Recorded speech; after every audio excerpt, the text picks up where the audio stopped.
শেষ হয়েছে মহাকুম্ভ, তবে কুম্ভে গিয়ে হারিয়ে গিয়েছিলেন বহু পুণ্যার্থী। হারিয়ে যাওয়া পুণ্যার্থীদের পরিবারের কাছে ফিরিয়ে দিতে সাহায্য করলো আধুনিক প্রযুক্তি। পরিসংখ্যান বলছে মহাকুম্ভে কোটি কোটি মানুষের সমাগমের মধ্যে প্রায় 54,357 জন হারিয়ে গিয়েছিলেন। তাদেরকেই খুঁজে বার করতে কৃত্রিম বুদ্ধিমত্তা কাজে লাগায় প্রশাসন।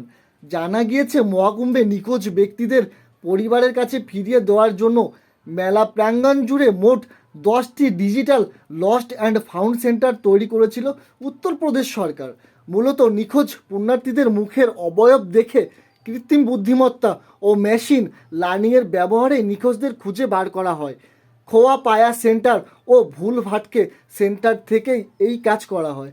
মহাকুম্ভের প্রথম দিনের প্রায় 250 জন পুণ্যার্থী নিখোঁজ হয়েছিলেন। ধীরে ধীরে সংখ্যাটা বাড়তে থাকে। 45 দিন পর এই নিখোঁজের সংখ্যা দাঁড়ায় মোট 35,000। মহাকুম্ভের শেষ তারিখ পর্যন্ত হারিয়ে গিয়েছিলেন 54,000-এর অধিক পুণ্যার্থী। তবে এআই এর সহায়তায় পরিবারের কাছে ফিরিয়ে দিয়েছে প্রশাসন। উত্তরপ্রদেশ প্রশাসনের তরফে জানানো হয়েছে, এ বড় মহাকুম্ভে আগত পুণ্যার্থীদের সংখ্যা 60 কোটিরও বেশি।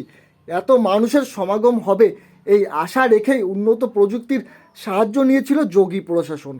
2013 সালেও কুম্ভমেলায় গিয়ে নিখোঁজ হয়েছেন প্রায় 1,500 পুণ্যার্থী। সেই কথা মাথায় রেখেই উন্নত প্রযুক্তি কাজে লাগানো হয়েছিল।